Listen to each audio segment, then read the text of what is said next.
தரணி வாழ் தமிழர்களின் இதய ஒலி தமிழன் 24.com. டிவிகேவின் வெற்றிக்கு தலை வணங்குகின்றேன். விஜய்க்கு உதயநிதி வாழ்த்து. டிவிகே கட்சியின் வெற்றிக்கு இந்திய பிரதமர் வாழ்த்து. சதிகார குழுக்களுக்கு அடிபணிய போவதில்லை. வருட இறுதிக்குள் பலர் சிறை செல்வார்கள். ஜனாதிபதி அதிரடி அறிவிப்பு.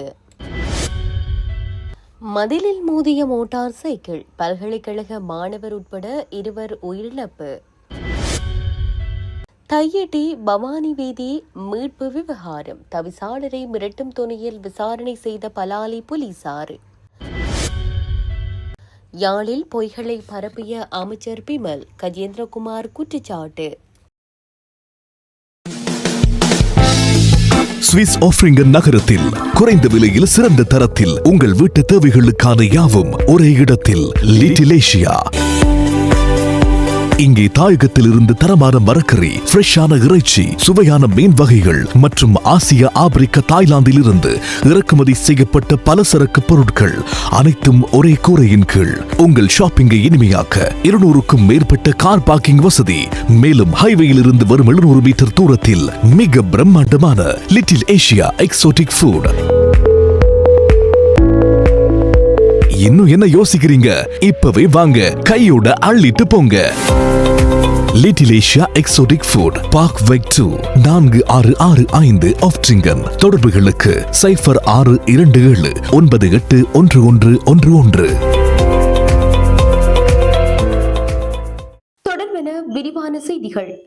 தமிழ்நாடு சட்டப்பேரவை தேர்தலில் திமுக, அதிமுக இரு பிரதான திராவிட கட்சிகளையும் பின்னுக்கு தள்ளி விஜய் தலைமையிலான தமிழக வெற்றி கழகம் 100க்கும் மேற்பட்ட தொகுதிகளில் முன்னிலை வகிக்கிறது. இந்நிலையில் குறித்த வெற்றிக்கு திமுக சட்டமன்ற உறுப்பினர் உதயநிதி ஸ்டாலின் தனது வாழ்த்துக்களை தெரிவித்துள்ளார். தனது வெற்றி சான்றிதழை பெற்றுக் கொண்ட பின் ஊடகங்களிடம் தேர்தல் முடிவு குறித்து பேசிய அவர், இது மக்களின் முடிவு, இது ஒன்றும் பெரிய பாதிப்பு இல்லை. எனது தொகுதி மக்களுக்கு மிக்க நன்றிகள். மக்கள் பணி, இதற்கு தலை வணங்குகின்றோம். புதிய முதல்வர் திரைத்துறையில் இருந்து வருகை தந்திருந்தாலும் மக்களின் சேவையை சிறப்பாக செய்யுமாறு கேட்டுக் கொள்கின்றேன். மக்களின் தீர்ப்பிற்கு தலை வணங்கி புதிய தலைவருக்கு தனது வாழ்த்துக்களை தெரிவித்துக் கொள்கின்றேன் என்றார்.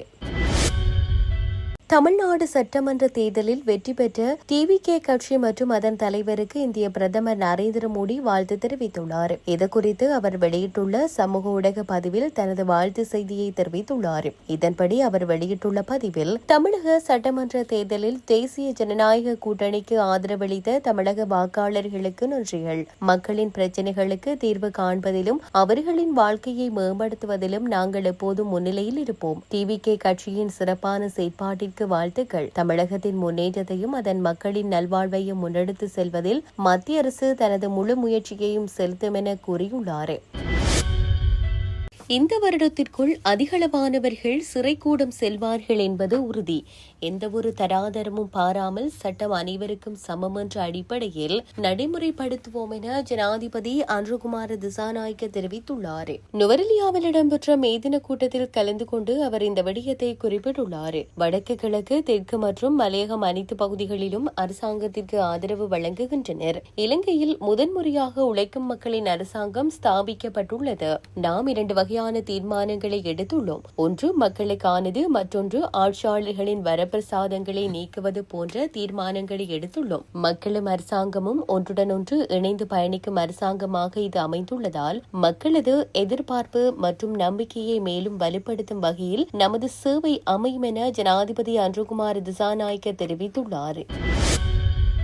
தையிட்டி விஹாரை சட்டவிரோதமான முறையில் தனியார் காணிகளை அபகரித்து கட்டப்பட்டுள்ளதென நைனாதீவு விஹாராதிபதியும் யாழ் நாக விஹாராதிபதியும் ஏற்கனவே தெளிவாக கூறிய பின்னரும் அமைச்சர் பிமல் ரத்நாயக்க யாழில் பொய்களை கூறுவதை நிறுத்த வேண்டும் என நாடாளுமன்ற உறுப்பினர் கஜேந்திரகுமார் பொன்னம்பலம் விமர்சித்துள்ளார். யாழ்ப்பாணத்தில் நேற்று இடம்பெற்ற நிகழ்வொன்றில் கலந்து கொண்டு கருத்து தெரிவிக்கும் போதே அவர் இதனை குறிப்பிட்டார். இது தொடர்பில் அவர் மேலும் கூறுகையில், தமிழ் மக்களின் காணிகளை சட்டவிரோதமான முறையில் அபகரித்து அபகரித்து தையிட்டியில் கட்டப்பட்ட சட்டவிரோத கட்டுமானத்திற்கு எதிராக போராடும் மக்களுக்கு குரல் கொடுப்பதை யாழ் மே தின கூட்டத்திற்கு வருகை தந்த அமைச்சர் பிமல் ரத்நாயக்க இனவாதம் என்கின்றார். மக்களின் காணியை மக்களுக்கே தெரியாமல் ராணுவத்தினரால் சட்டவிரோதமாக பிடித்து கட்டுமானம் ஒன்றை கட்டி அதற்கு திசவிகாரி என்ற பெயரை வைத்துள்ளனர். இவற்றையெல்லாம் அறிந்துவிட்டு அறியாதவர் போல் தையிட்டி விவகாரத்தில் தமிழ் கட்சி இனவாதமாக செயற்படுகிறது என மேடையில் பேசுகிறார். தையிட்டியில் மக்களின் காணியை திருட்டுத்தனமாக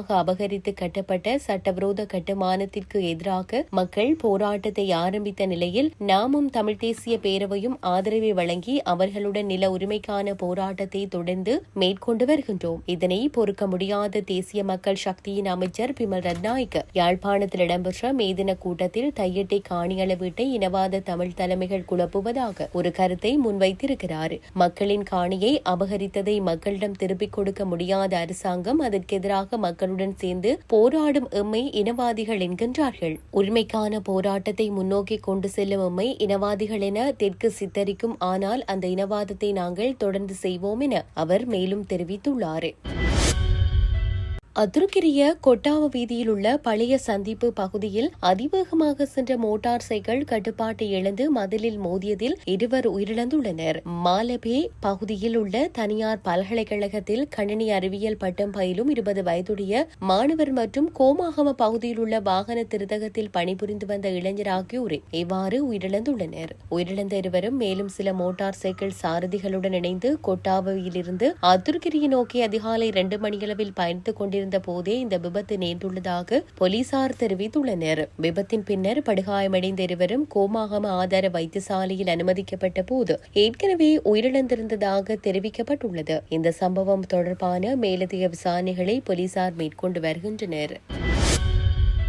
தையிட்டி சட்டவிரோத விகாரை அமைந்துள்ள பகுதிக்கு காணப்படும் வலிகாம வடக்கு பிரதேச சபைக்கு சொந்தமான பவானி வீதியை மீட்கும் நடவடிக்கையை கைவிடுமாறு தவிசாளர் சுகிர்தனை பலாலி போலீசார் அழைத்து அச்சுறுத்தியுள்ளனர் என்று தெரிவிக்கப்படுகின்றது. விகாரை அமைந்துள்ள பகுதிக்குள் பிரதேச சபைக்கு சொந்தமான பவானி வீதி காணப்படுவதை உறுதிப்படுத்திய தவிசாளர் கடந்த 28ஆம் திகதி நில அளவையாளர்கள் மூலம் அதனை அடையாளம் கண்டு அளவீடு செய்திருந்தார். இதனைத் தொடர்ந்து குறித்த வீதியை எதிர்வரும் 11ஆம் திகதிக்கு முன்னர் விடுவிக்க வேண்டும் என விஹாராதிபதிக்கு தவிசாளர் கடிதம் மூலம் அறிவித்திருந்தார். அந்த கடிதத்தில் 11ஆம் திகதிக்குள் வீதி விடுவிக்கப்படாவிட்டால் 12ஆம் திகதி பிரதேச சபையினால் வேலி அகற்றப்படும். அவ்வாறு அகற்றப்பட்டால் அதற்கான செலவை விஹாராதிபதியே செலுத்த வேண்டும் என்றும் குறிப்பிடப்பட்டிருந்தது. இந்த அறிவித்தலுக்கு எதிராக விஹாராதிபதி பலாலி போலீஸ் நிலையத்தில் முறைப்பாடு செய்ததை அடுத்து தவிசாளர் விசாரணைக்கு அளிக்கப்பட்டார். இதன்போது வேலியை அகற்றினால் இள நல்லிணக்கம் பாதிக்கப்படும் என்பதால் அந்த முயற்சியை கைவிட வேண்டும். மீறினால் சட்ட நடவடிக்கை எடுக்கப்படும் என்று போலீசார் தவிசாளரை மிரட்டும் தொனியில் கூறினார்கள் என்று தெரிகின்றது. போலீசாரின் எச்சரிக்கைக்கு பதிலளித்த தவிசாளர் சுகிர்தன்,